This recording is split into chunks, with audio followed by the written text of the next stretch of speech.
Welcome to my YouTube channel. इस video में हम देखने वाले हैं डिजीज़ के बारे में और उसके टाइप्स के बारे में। ठीक है, तो सबसे पहले हम देखेंगे डिजीज़ होते क्या हैं, उसके बाद हम देखेंगे उनके कितने टाइप्स होते हैं। ठीक है, तो अगर हम बात करें डिजीज़ क्या होता है, ये हमारी पार्ट ऑफ लाइफ होता है एक तरीके से। ठीक है, तो ये हमारे पार्ट ऑफ लाइफ होता है और ये क्या होता है, लगभग हर एक लिविंग ऑर्गेनिज्म को अफेक्ट करता है। ठीक है, वो हो सकता है कि हमें अलग अलग फैक्टर्स की वजह से अफेक्ट कर रहा हो। ठीक है, हो सकता है कि कोई डिजीज़ वायरल हो। ठीक है, हो सकता है कोई डिजीज़ बैक्टीरियल हो। ठीक है, हो सकता है किसी को प्रोटोजोअन डिजीज़ हो। ठीक है, हो सकता है कोई डिजीज़ फंगल हो। ठीक है, ये हो सकते हैं हमारे पैथोजन से कॉज होने वाले डिजीज़। ठीक है, हो सकता है कुछ डिजीज़ क्या हो जेनेटिकली, मतलब हमें पेरेंट्स के थ्रू मिले हो या फिर जनरेशन टू जनरेशन पास हुए हों। ठीक है, जेनेटिक मेकअप की वजह से कोई डिजीज़ हो रहा हो। ठीक है, तो क्या होता है कि हम देखेंगे यहाँ पे अलग अलग टाइप के डिजीज़ को, और अगर हम उसको अलग अलग टाइप के डिजीज़ के अगर हम रीज़न जान पाएंगे तो उसको हम क्योर करने का भी तरीका ढूंढ सकते हैं। ठीक है,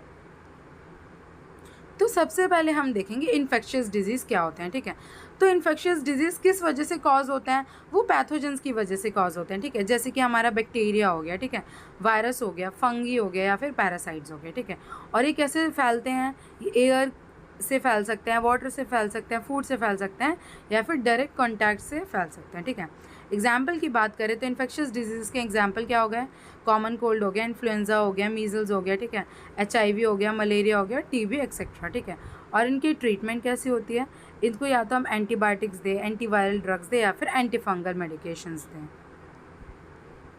अब नेक्स्ट है क्रोनिक डिजीज़ेस। ठीक है, तो अगर हम क्रोनिक डिजीज़ की बात करें तो इनके कैरेक्टरिस्टिक्स क्या होते हैं, ये धीरे धीरे डेवलप होते हैं और ये लंबे समय तक रहते हैं। ठीक है, तो जो डिज़ीज़ धीरे धीरे डेवलप होता है और लंबे समय तक रहते हैं उन डिज़ीज़ को बोलते हैं क्रोनिक डिजीज़। ठीक है, हो सकता है कि ये क्योर ना हो।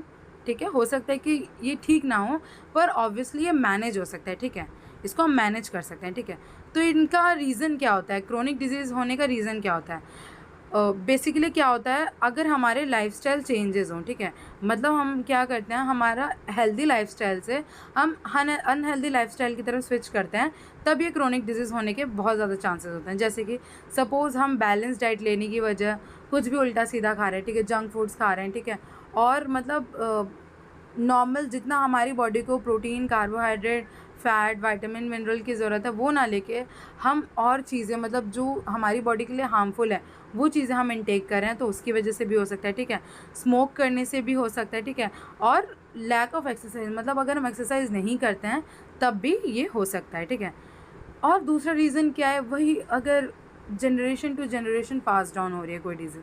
ठीक है, अगर हम बात करें तो इसका एग्जांपल हो गया, सपोज़ करते हैं हम डायबिटीज़। ठीक है, क्या होता है, कभी कभी डायबिटीज़ के बहुत सारे रीज़न होते हैं। ठीक है, उनमें से एक रीज़न होता है जेनेटिक कंपोजिशन। ठीक है, तो जब पेरेंट डायबिटिक होते हैं तो चांसेस होते हैं कि बच्चे भी डायबिटिक हो। ठीक है, वो क्या हो गया, वो जीन से ट्रांसफ़र होने वाला डिजीज़ है काइंड ऑफ। ठीक है, बट उसको भी हम ठीक कर सकते हैं। ठीक है, मतलब हम उस चीज़ को भी अवॉइड कर सकते हैं, प्रिवेंट कर सकते हैं अगर हम हेल्दी लाइफस्टाइल चॉइस करें। ठीक है, तो एग्जांपल क्या होगा, जैसे हार्ट डिजीज़ हो गया, कैंसर हो गया, डायबिटीज़ हो गया। ठीक है, क्रोनिक ऑब्स्ट्रक्टिव पल्मोनरी डिजीज़ हो गया, फिर अर्थराइटिस हो गया। ठीक है, इसको हम प्रिवेंट करने का एक ही तरीका है कि हम एक अपना हेल्दी लाइफस्टाइल चूज़ करें। ठीक है, मतलब प्रॉपर डाइट लें, स्मोकिंग वगैरह ना करें। ठीक है, कोई भी मतलब जो भी जंक फूड्स हैं उनका कम से कम अपनी बॉडी में इनटेक रखें। ठीक है, और साथ ही साथ एक्सरसाइज, योगा प्रॉपरली करें। तो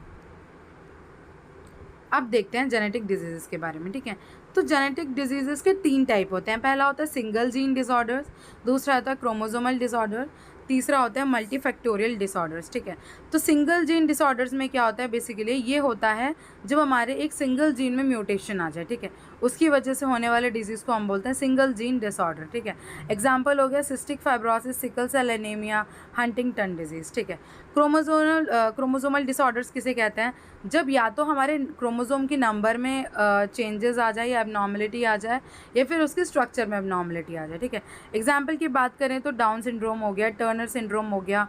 ठीक है, क्लाइनफेल्टर सिंड्रोम हो गया। ठीक है, अब मल्टी फैक्टोरियल डिसऑर्डर्स की बात करें तो ये क्या होता है, मल्टी मतलब बहुत सारे, फैक्टोरियल मतलब फैक्टर्स। ठीक है, तो ये एक से ज़्यादा फैक्टर्स की वजह से होने वाले डिजीज़, जैसे कि हो सकता है कुछ कॉम्बिनेशन ऑफ जेनेटिक और एनवायरमेंटल फैक्टर्स की वजह से, जैसे कि एग्जाम्पल हो गया हार्ट डिजीज़, कैंसर और डायबिटीज़।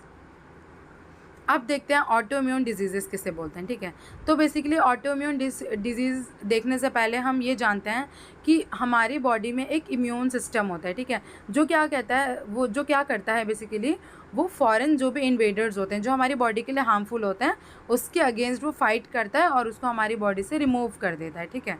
तो जब हमारी बॉडी अपने ही सेल्स को मारने लगे गलती से, उसे बोलते हैं ऑटो इम्यून रिस्पॉन्स, ठीक है।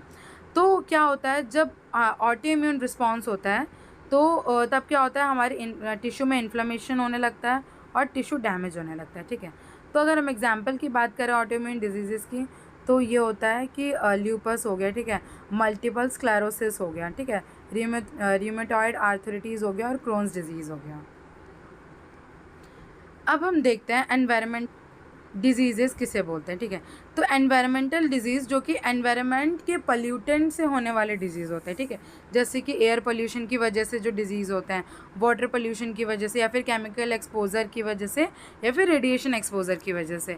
तो जब एयर पोल्यूशन होता है, क्या होता है, एयर में हार्मफुल पोल्यूटेंट्स होते हैं, जैसे सल्फर डाइऑक्साइड हो गया, ठीक है, कार्बन मोनोऑक्साइड हो गया। ये क्या करते हैं, हमारे रेस्पिरेटरी सिस्टम में जाते हैं और वहाँ पे इशू क्रिएट करते हैं, ठीक है।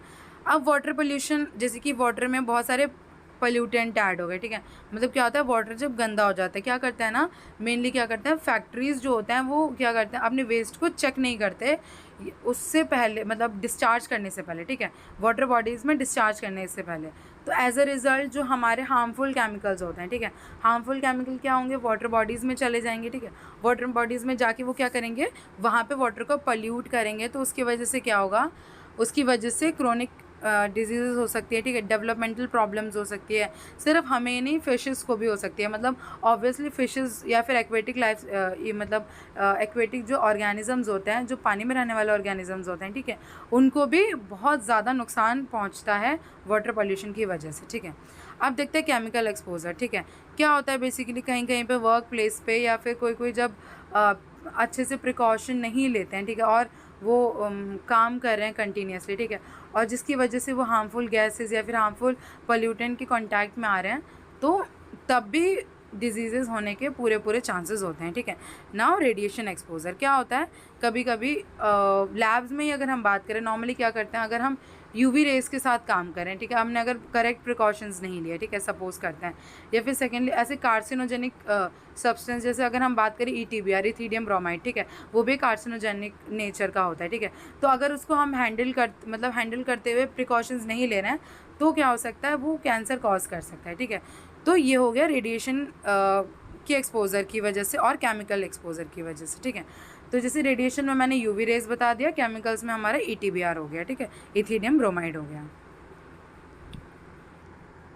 तो ये जो हमने सारे डिजीज़ देखे और उसके टाइप देखे, उससे हम ये क्या कंक्लूजन निकालते हैं कि अगर हम डिजीज़, अलग अलग टाइप के डिजीज़ को समझेंगे, ठीक है, उनका मतलब रीज़न समझेंगे, कॉज समझेंगे, ठीक है, तो उससे हम क्या कर सकते हैं, हम अपने हेल्थ को अच्छे से संभाल के रख सकते हैं और प्रिवेंट कर सकते हैं कि हमें डिजीज़ ना हो, ठीक है।